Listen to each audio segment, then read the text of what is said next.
Hello everyone, this is Nusrat your physio helping you over your physical element. So आज हम बात करेंगे Bell's palsy. Bell's palsy basically आपके आधे चेहरे का लकवा भी कहलाता है। तो इसमें होता क्या है कि अचानक से रीज़न के हमारे आधे चेहरे पे जब लकवा मार जाए और उसका हमें कोई भी रीज़न पता ना चले, और ये इतना रैपिड होता है कि शायद इसके जो सिम्टम्स आने होते हैं वो एग्रेसिवली इंक्रीज़ होते हैं विद इन 72 आवर। तो 2 से 3 दिन के अंदर ये सारे के सारे सिम्टम्स आ जाते हैं। हम अपने एक्सप्रेशंस खो देते हैं, मतलब चेहरे पर जितने भी एक्सप्रेशंस आपको आने चाहिए, जैसे कि आँखों को हम आसानी से बंद कर सकते हैं, ये चीज़। इसके अलावा हम मुस्कुराते हैं, इसके अलावा हम मुंह खोलते हैं, इसके अलावा हम अपनी आईलिड को ऊपर की तरफ भौहों को चढ़ा सकते हैं, अपनी आँखों को रोटेट करना इस तरीके से, उस तरीके से ऊपर देखना, ये सब सारी मूवमेंट्स हमारी इनकैपेबिलिटीज़ में बदल जाती हैं। इसके अलावा taste, loss of taste sensations भी काफ़ी लोगों में देखने को मिलता है। इसके अलावा लाउड वॉइस जो होती है उसकी इंटॉलरेंस होने लगती है, वो हम पसंद नहीं करते हैं। तो ये सारे कुछ साइंस हैं जो कि हम बेल्स पैल्सी में देखते हैं। आँखों से कंटिन्यूस पानी आना, तो हम ड्रूलिंग होता रहता है, हमारे मुंह से जो भी सलाइवा है वो अपने आप निकलता रहता है और हम उसको अपने स्वेलो नहीं कर पाते। तो ये सारे एक्सप्रेशंस जो हैं और ये सारे मूवमेंट्स जो हैं वो लॉस हो जाते हैं, जिसकी वजह से जो चेहरा है एक तरफ का पूरा नीचे गिर जाता है। हो सकता है ऐसा भी हो कि चेहरा इस तरीके से नीचे की तरफ गिर जाए। तो बेल्स पैल्सी इडियोपैथिक होती है, जिसका मतलब है उसका कोई भी रीज़न नहीं होता। लेकिन इसके अलावा कुछ थ्योरीज़ दी गई हैं जिसमें ये पाया गया है कि बेल्स पैल्सी या तो आप किसी भी अचानक से ठंडी जगह पे चले गए हों, या टेम्परेचर चेंज हुआ हो, टेम्परेचर गिर गया हो, अलावा कोई वायरल इन्फेक्शन है उसकी वजह से हो सकता है। अगला रीज़न है हमारा स्ट्रेस और ट्रॉमा। तो स्ट्रेस की वजह से भी या किसी तरीके की चोट लगने की वजह से भी बेल्स पैल्सी हो सकती है। तो इन सब चीज़ों को हमें रूटीन में प्रिवेंट करते रहना चाहिए। पहला है, सबसे पहला डायबिटीज़। अगर आपको लंबे अरसे से डायबिटीज़ है तो डेफिनेटली आपको थोड़ा सा केयर करना चाहिए। सेकेंडली है ओबेसिटी, मोटापा। थर्ड है आपका हाइपरटेंशन। हाइपरटेंशन माने कि अगर बीपी आपका एलिवेटेड ही रहता है तो भी आप शायद रिस्क जोन में हैं। और फोर्थ है आपका प्रेगनेंसी। आखिरी है हमारा अपर रेस्पिरेटरी ट्रैक्ट इन्फेक्शन, माने कि अगर आपको सर्दी ज़ुकाम, नज़ला, खांसी ये बार बार होता रहता है या सिवियरिटी से होता है तो आप रिस्क जोन में आते हैं। तो ये वो कुछ लोग हैं या ग्रुप्स हैं जिनको अपना खासकर ख्याल रखना चाहिए। असेसमेंट ट्रिक्स होते हैं जो कि हम असेस करने के दौरान पेशेंट को कह सकते हैं कि आप अपनी भौहों को पहले ऊपर चढ़ा के दिखाइए, उसके बाद अपने आउटवर्ड देखने की कोशिश करिए, इसके बाद आप अपने मुंह को खोलिए, इसके बाद आप अपने मुंह को फुलाइए, इसके अलावा आप अपने मुंह को टेढ़ा करिए।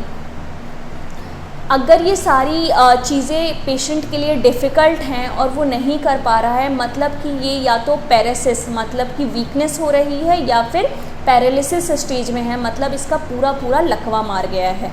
सो बेसिकली जो बेल्स पैल्सी होती है वो मैंने बताया आधे चेहरे का लकवा होता है, जिसमें आपका ये अपर एरिया इन्वॉल्व होता है, आपका लोअर एरिया इन्वॉल्व होता है और आपका मिड जोन भी इन्वॉल्व होता है।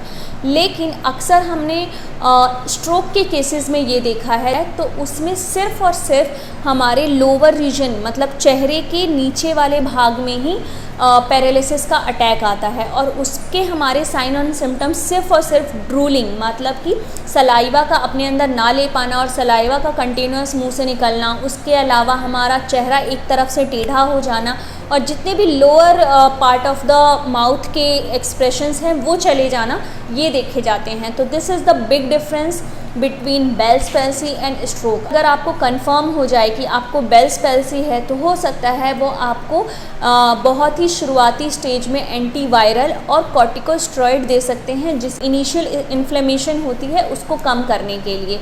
सेकेंडली जो हमारा ट्रीटमेंट होता है वो होता है हमारा फिजियोथेरेपी ट्रीटमेंट। तो फिजियोथेरेपी ट्रीटमेंट क्यों ज़रूरी है बेल्स पैल्सी में? क्योंकि मैंने बताया सारी की सारी मांसपेशियाँ जो होती हैं वो कमज़ोर हो गई हैं या तो उसका लकवा मार गया है और वो अपनी स्ट्रेंथ के साथ एक्टिवेट नहीं हो पा रही हैं, जिसकी वजह से सारे के सारे एक्सप्रेशंस लॉस हो गए हैं। तो जब आप अपने फिज़ियोथेरेपिस्ट को विज़िट करते हैं तो वो आपको कुछ एक्सप्रेशन से रिलेटेड मांसपेशियों को एक्टिवेट करने के लिए, एक एक मांसपेशी को एक्टिवेट करने के लिए पर्टिकुलर एक्सरसाइज बताते हैं। वो भी एक्सरसाइज वो आपको तब प्लान करते हैं जब वो आपका असेसमेंट कर लेते हैं कि आपकी कौन सी पर्टिकुलर मसल ज़्यादा अफेक्टेड है और कौन सी कम अफेक्टेड है। और इसके बाद आखिरी चीज़ हम देखते हैं कि बेल्स पैल्सी में फेशियल मसाज का भी बहुत रोल होता है। इलेक्ट्रिकल स्टिमुलेशन जो होता है बेसिकली वो आप जब अपने फिज़ियोथेरेपिस्ट को विज़िट करते हैं तो वो आपका पर्टिकुलर मसल्स को असेस करके उसके मोटर पॉइंट ढूंढकर और फिर उसको स्टिमुलेट करने की कोशिश करते हैं विद सम स्पेसिफिक करंट। बहुत मामूली करंट होता है जो कि आपको अपने चेहरे पर महसूस होता है जब वो आपको लगाते हैं, और इसकी वजह से क्योंकि मांसपेशियाँ खुद ब खुद काम नहीं कर रही थी तो बिकॉज ऑफ असिस्टिव करंट वो एक्टिवेट होना शुरू हो जाती हैं। तो बिल्कुल इनिशियल स्टेज में आपको डेफिनेटली इलेक्ट्रिकल स्टिमुलेशन का भी सहारा लेना चाहिए। टेपिंग एक बहुत ही एडवांस और बहुत ही अच्छा उपाय है मसल्स को सपोर्ट करने के लिए, उसके अलावा उसको फैसिलिटेट करने के लिए और डेफिनेटली मसल्स को एक्टिवेट करने के लिए, सो दैट कि वो अपनी कॉन्ट्रैक्शन को डेवलप कर पाएँ। प्रोटेक्शन जो है बेल्स पैल्सी में की पॉइंट है और बहुत ही इम्पॉर्टेंट है, बिकॉज जब हम बेल्स पैल्सी का हमारा कोई भी पेशेंट शिकार होता है तो उसकी आंखें जो हैं वो कंटिन्यूस खुली रहती हैं, और अगर किसी भी पेशेंट की आंखें 24 घंटे खुली रहेंगी तो वो ड्राइनेस स्टेज में चली जाती है, जिसकी वजह से काफ़ी सारे आईज़ की प्रॉब्लम्स भी हो सकती है। फर्स्टली आपको कुछ आई पैचेस प्रिस्क्राइब किए जा सकते हैं सो दैट वो आप अपनी आँखों को कुछ देर के लिए बंद कर सकें। सेकेंडली आपके फिजिशियन आपको कुछ लुब्रिकेंट और आई ड्रॉप्स भी एडवाइस कर सकते हैं सो दैट कि आपकी आँखों के में जो नमी है वो हल्की। जो बेल्स पैल्सी है ये with in 4 to 6 month recover हो जाती है अगर हम इसका अच्छे से ट्रीटमेंट लें। हमारा इनिशियल ट्रीटमेंट बहुत ही ज़रूरी होता है क्योंकि जो मसल्स की वीकनेस हुई है वो अपने इनिशियल स्टेज पे है और हम उसके साथ बहुत काम कर सकते हैं। हमें जल्द से जल्द अपने डॉक्टर को मिलना चाहिए और हमें उसका ट्रीटमेंट प्लान करवाना चाहिए। पर्टिकुलर फिजियोथेरेपी एक्सरसाइजेस क्या क्या कर सकते हैं वो मैं आपको सिखाऊंगी नेक्स्ट वीडियो में। Thank you so much.